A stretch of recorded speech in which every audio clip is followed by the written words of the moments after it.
Hi, hello, dear kids. Good morning. This is Srinivasan. Today, the topic we are going to discuss from same history, 7th unit. But the topic is the peasants' revolts under the crown. Before going to the class, I am going to ask 5 questions from previous chapter.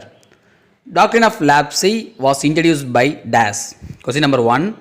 Doctrine of Lapsi was introduced by Das. Question number 2. Das was assaulted his European officer. Das was assaulted his European officer. Question number 3. Who was the last Mughal king? Who was the last Mughal king? Question number 4. In Lucknow, the revolt was led by Das. In Lucknow, the revolt was led by Das. Question number 5. The British commander was killed in siege of Kanpur. Das the British commander was killed in siege of Kanpur. Okay guys, let's start discuss our today topic. Indigo Revolt 1859 to 60. Before synthetic dyes were created, natural indigo dye was highly valued by cloth makers around the world. Many Europeans sought to make their fortunes by becoming indigo planters in India. They employed peasants to grow the indigo, which was processed into dye at the planters' factories. The dye was then exported to Europe. By the early 19th century, India supplied the vast majority of the indigo to Britain. The system was oppressive.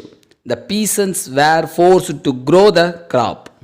The British planters gave the cultivators a cash advance to help pay for the rent of the land and other costs. This advance needed to be repaid with interest. The planters forced the peasant and grow indigo rather than food crops. At the end of the season, the planters paid the cultivators low price of their indigo. Moreover, the small among the peasant earned was not enough to pay back the cash advance with interest. So they fell into debt. However, the peasants again would be forced to enter into another contract to grow indigo. The peasants were never able to clear their debts. Debts were often passed from father to son. The Indigo Revolt began in 1859. The rebellion began as a strike as the peasants of a village in Bengal's Nadia districts refused to grow any more indigo. The movement quickly spread to the other indigo growing districts of Bengal. The revolt then turned violent. The peasants, both Hindu and Muslim, participated in the revolt, and women armed with pots and pans fought alongside the men. Indian journalists in Calcutta wrote articles about the brutality of the planters. The 1860 play Nil Durban by Dina Bandhu Mitra did much to draw attention in India and Europe to the plight of the indigo growers. The indigo industry quickly declined in Bengal by the end of the 19th century. The demand for natural indigo dye began to decline worldwide as man-made blue dyes came into use. Deccan riots. After the transfer of power to the crown, deindustrialization forced workers out of the land. Heavy taxation ruined agriculture. Famine deaths increased. The first recorded incident of rioting against the moneylenders in the Deccan was in May 1875 in Supa, a village near Pune. Similar cases of riots were reported from close to 30 villages in Pune and Ahmednagar. The rioting was directly most at the Gujarat moneylenders. Under British rule, peasants were forced to pay revenue directly to the government. Also, under a new money lenders were allowed to attach the mortgaged land of the defaulters and auction it off.